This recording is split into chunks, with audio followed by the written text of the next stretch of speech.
आदिवासी समाज में देवगुड़ी का सबसे खास स्थान होता है। हर गांव का एक देवगुड़ी यानी एक विशेष देवता होता है जिसकी सभी ग्रामीण मिलकर पूजा करते हैं। विशेष अवसरों पर पूरा गांव इन देवगुड़ी में जमा होता है। पूजा अर्चना अनुष्ठान का काम भी देर रात तक चलता है। लेकिन आदिवासी आस्था का इतना महत्वपूर्ण केंद्र दशकों से उपेक्षित रहा। कभी इनका संरक्षण या संवर्धन नहीं किया गया। छत्तीसगढ़ की भूपेश बघेल सरकार आदिवासियों के धरोहर को सहेजने का काम कर रही है। इसके तहत गांवों की देवगुड़ियों का कायाकल्प किया जा रहा है। अप्रैल महीना में हर साल एक बार मेला लगता है। इसमें 3 दिन का मेला रहता है। बाकी हर त्यौहार मतलब दिवाली हो गया, दशहरा हो गया, अपना नया कानी हो गया, मतलब हर त्यौहार यहाँ के पहले करते हैं, उसके बाद अपना घर में मनाते हैं, घर घर में। तो यहाँ का पूजा पाठ सब मतलब हम लोग का ऊपर में हम लोग करते हैं। हमारा परिवार अभी अच्छा बन गया। पहले ऐसा सीट का था, मिट्टी का दीवार लगाए थे। अभी क्या सरकार ने योजना निकाली करके मतलब ये मंदिर बन गया, ईटा का बना है, पक्का बन गया यहाँ। और बैठक हॉल बन गया, सामुदायिक हॉल है सामने, पानी का सुविधा है। बाकी सुविधा अभी सब सही है यहाँ। दंतेवाड़ा में सांस्कृतिक संरक्षण संघ संकल्पित नवा दंतेवाड़ा के तहत अब देवगुड़ियों को संवारने का काम जिला प्रशासन ने किया है। देवगुड़ियां लंबे समय से उपेक्षित पड़े थे, लेकिन अब इनका कायाकल्प होने लगा है। देवगुड़ियां प्राचीन काल से ही आदिवासियों की आस्था का केंद्र रही हैं। साल 2018 में कांग्रेस की सरकार बनने के बाद से पूरे प्रदेश और खासकर बस्तर और सरगुजा संभाग में देवगुड़ियों के संरक्षण और संवर्धन का काम शुरू किया गया। विशेष अनुदान देकर देवगुड़ियों का पुनरुद्धार किया गया। केंद्रों की मरम्मत कराई गई। देवगुड़ी स्थल की साफ सफाई कराई गई। मंदिर की बाउंड्री वॉल बनाई गई। देवगुड़ी परिसर में शौचालय से लेकर बिजली की व्यवस्था कराई गई ताकि देर रात तक अर्चना अनुष्ठान का काम आसानी से हो सके। बारिश के मौसम में पूजा अर्चना में दिक्कत न हो, इसलिए यहाँ शेड का निर्माण कराया जा रहा है।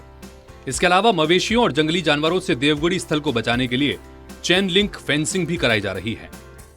जो देवगुड़ी होता है उनकी संरक्षण के लिए माननीय सीएम साहब को एक प्रस्ताव भेजा, जिसमें सीएम साहब ने इस प्रस्ताव को तुरंत मंजूरी दी और सभी पंचायतों में देवगुड़ी का निर्माण हुआ, जिसके लिए सभी आदिवासियों की ओर से और मेरी ओर से सीएम साहब को बहुत बहुत धन्यवाद। छत्तीसगढ़ शासन की मंशा है कि देवगुड़ियों के बहाने आदिवासियों की संस्कृति को संजोया रखा जाए। इन देवगुड़ियों में शासन ने चेन लिंक फेंसिंग कराई है ताकि इन देवगुड़ियों के देवता को मवेशी किसी प्रकार का नुकसान न पहुंचा सकें। इसके साथ ही परिसर में पेयजल और शौचालय की भी व्यवस्था की गई है। आदिवासियों को पूजा अर्चना में काफी देर लग जाती है। अक्सर ऐसा भी होता है कि धार्मिक अनुष्ठान देर रात तक चलता है। रात के वक्त बिजली की समस्या से जूझना न पड़े, इसके लिए कैंपस में ही लाइट की व्यवस्था भी की गई है। आदिवासी आज भी अपने इष्ट देव की पूजा अर्चना के बाद ही सारे कार्यक्रम करते हैं। पहले देवगुड़ियां काफी जीर्ण शीर्ण स्थिति में रहती थी। विशेष अवसरों पर ही साफ सफाई, पानी, बिजली आदि की व्यवस्था इस जगह पर की जाती थी, लेकिन अब ये सारी व्यवस्थाएं स्थायी हो गई हैं। आदरणीय मुख्यमंत्री जी जिन भी कॉन्स्टिट्यूंसी में अभी भेंट वार्ता का दौरा किए हैं, वहाँ सारी देवगुड़ी की बनाने की स्वीकृति उन्होंने निर्देश जारी किए हैं और अधिकांश जगहों में बनने का काम शुरू हो गया है।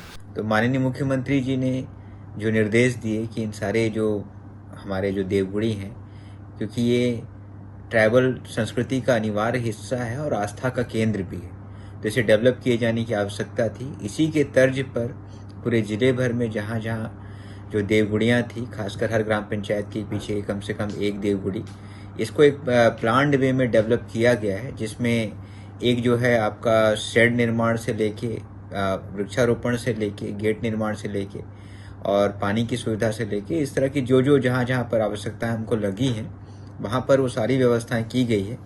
और उसके बाद आप देख सकते हैं कि देवगुड़ी जो है इस धरोहर के रूप में जो है इस बहुत ही अच्छे से उसका वापस संवर्धन भी किया जा रहा है, संरक्षण भी किया जा रहा है और एक बहुत ही एक जिले का एक अच्छा प्रयास रहा है। छत्तीसगढ़ के आदिवासियों की आस्था को संजोए रखने देवगुड़ियों का कायाकल्प मुख्यमंत्री की संवेदनशीलता को दर्शाता है। मुख्यमंत्री की हमेशा यही कोशिश रही है कि किसी भी वर्ग को उसके धार्मिक कार्यों में किसी प्रकार की परेशानी न हो। बस्तर आदिवासी बाहुल इलाका होने की वजह से उन्होंने आदिवासियों की आस्था के केंद्रों को नया रूप दे दिया है।